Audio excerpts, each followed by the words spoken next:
Leon Edwards just shocked the world. He sleeps Kamaru Usman with 56 seconds left in the fight, where Usman is definitely ahead 3-1.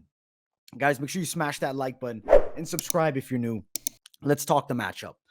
First round starts off, and we see Leon Edwards take down, trip in the clinch, and mount Kamaru Usman. Something that's never been done is Usman being in a compromised spot like that.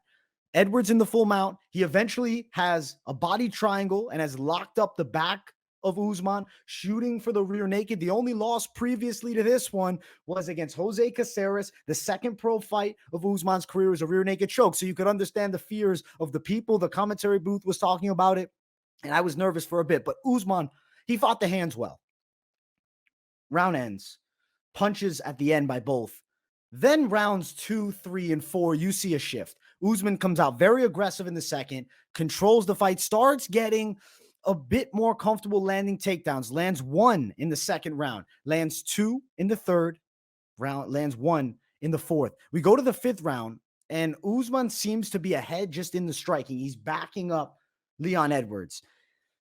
I don't know where Leon pulls the kick out of because the guy's just a freak of nature. 2, 3, 4, and even most of 5, it looked like Usman had won the battle. He seemed mentally stronger. He seemed more physically fit. He seemed to have the fight, the better fight IQ. He was mixing in the takedowns with the strikes, constantly backing Edwards up. And there was really nothing that Edwards was really able to do offensively in 2, 3, 4, and most of 5 up until the end.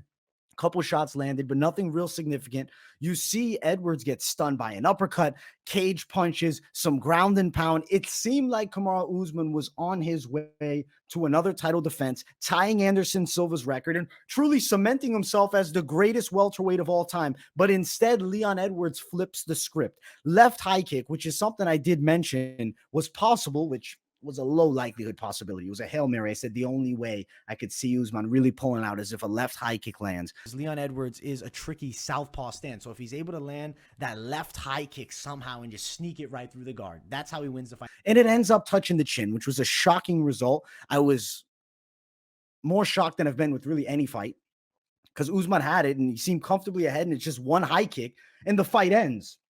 It shakes up the entire weight class.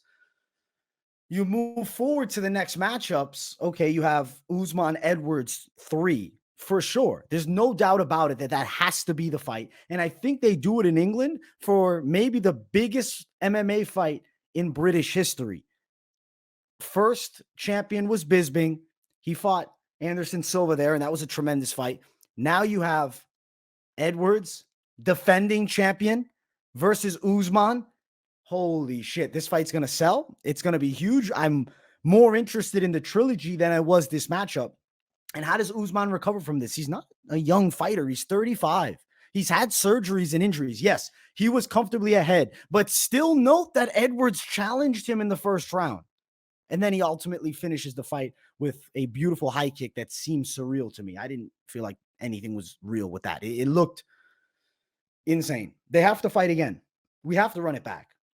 There's no other option. I mean, you have to do the trilogy. Now, looking at the weight class as a whole, contendership for Hamzat versus Diaz, winner, I think is now held off. So I think this is probably how it's going to end up playing out. Hamzat versus Diaz, winner, may end up fighting Colby Covington for the next shot at the belt.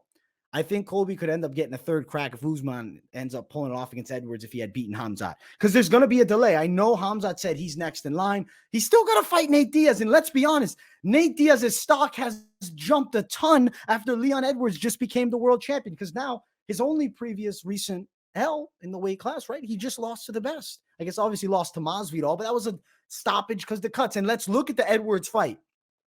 Diaz came on strong as hell. Did Usman relax late? Did he think he definitely had it?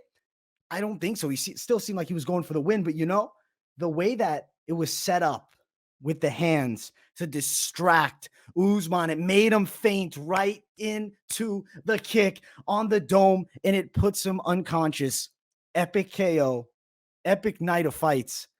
I couldn't have been more shocked. And then Leon, coming from the trenches and getting out and becoming a world champion. Just the second British champ ever, first Jamaican-born champ. It's an epic moment for him, and I give the guy a ton of respect, praise, and love because ultimately the guy deserves all of it because he came through and he pulled out a huge upset. The weight class will move forward with the trilogy. You have to do that fight. And then Colby Covington is in the wings for a potential matchup with Khamzat Chimaev or Nate Diaz. Khamzat should beat Nate, but the man doesn't get tired. And what if Khamzat gasses? Tons of ifs. Welterweight has gotten more interesting with this loss for Usman. It's very unfortunate, though, because Usman was at the brink of breaking a near unbreakable statistic with Anderson Silva 16 straight wins, and it ends up knockout with just 56 seconds left. He had it in the bag, and he loses it. Incredible by Edwards. Nobody believed in him. He was like a plus 300 underdog. If you played him, you're a genius. I know Paddy Pimblett probably threw down on him. So he had a parlay, but I think it might have had Sean Woodson. So unless they voided it with the draw, he might be looking at a loss there, which is unfortunate because that was a fantastic underdog pick in the main event. I love this card. Co-main event was great. Costa Rockhold. Costa got tested by Luke. Luke nearly broke with that straight shot in the third. He turns around, almost throws a fit, but still survives to the end. You got to love Luke Rockhold. He called it a career after. Before that, Jose Aldo, Merab Dvalishvili, super competitive fight. I see why they gave it to Merab. Wasn't super entertaining, but a quality performance. He won it by being the smarter fighter. The other fight on the main card weren't really all that relevant, but Alexander Romanov losing shook up the heavyweight division because Marcin Tybura weathers the storm. You have the scariest guy in the first round, Romanov, look like a monster, throwing him around like he's a child, and then next thing you know it, 2 rounds up, it goes the way of Tybura, though I thought it could have been a draw. Ultimately, they didn't score it a draw. Guys, I hope you enjoyed the night. I hope you had fun on the Fight Companion because I was live for this entire card. Hours, I believe nearly 7 hours. Much love, guys. Smash the likes here. If you're new, subscribe. Make sure to keep it locked in with MMA Experts channel. We're on the road to 10K subs. It's been a fantastic ride up. I love each and every one of you. Make sure you also leave some comments here. Let me know what you think of the fight.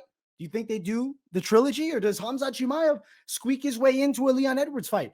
Granted, how much time off does Usman need? Maybe he needs 9 months off because that was a fucking brutal knockout. That wasn't a, TKO, ground and pound. He didn't get submitted. He got slept with a high kick, his eyes wide open, rolling back in his head. Crazy ass night, guys. Crazy ass night. Gotta love it. Much love, my people. Thank you all so much for the continued support on the way straight to the top. See you all in the next one. Peace, everybody.